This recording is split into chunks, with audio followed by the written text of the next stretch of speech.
అసలు పెళ్ళెందుకు? జై శ్రీరామ్. తెలిసి తెలియని మాటలు కొంతమంది అంటూ ఉంటారు.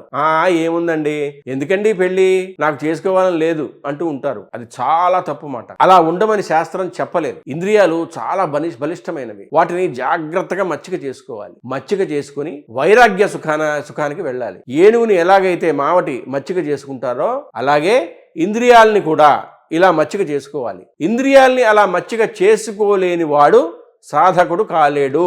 వాడి మీద ఇంద్రియాలు తిరగబడతాయి. ఎలా తిరగబడతాయంటే, అతి బలవంతమైన సర్పాన్ని కాలితో తొక్కి పట్టినటువంటి వాడు పాము నాకు వశమైంది అనుకుంటే ఎంత పొరపాటో. ఎందుకంటే ఎప్పుడో ఒకప్పుడు కాలు ఎత్తవలసిందే. కాలు ఎత్తగానే పాము కాటేస్తుంది. ఇంద్రియాల్ని బలవంతంగా నొక్కి పెట్టిన వాడిని ఇంద్రియాలు కాటేస్తాయి. ఎప్పుడో ఒకప్పుడు పతనమైపోతాడు. అందుకే ఇంద్రియానికి ఆహారం పెట్టి వశం చేసుకోవాలి. ఆ ఆహారం పెట్టినప్పుడు ధర్మంతో ముడివేయాలి. ఇందుకే ధర్మపత్నిని స్వీకరిస్తాడు పురుషుడు. మీకు ఇప్పుడు ఒక ప్రశ్న, ఏ వయసులో వివాహం చేసుకుంటే మంచిది? మీరు ఏమనుకుంటున్నారో కమెంట్ బాక్స్ లో పెట్టండి. హలో బదులు జై శ్రీరామ్ అనండి. మా ఛానల్ ని సబ్స్క్రైబ్ చేయడం మర్చిపోకండి. పెళ్లి సంబంధాల కోసం మా టెలిగ్రామ్ ఛానల్ మ్యాట్రిమోనీ ఇండియాలో జాయిన్ అవ్వండి.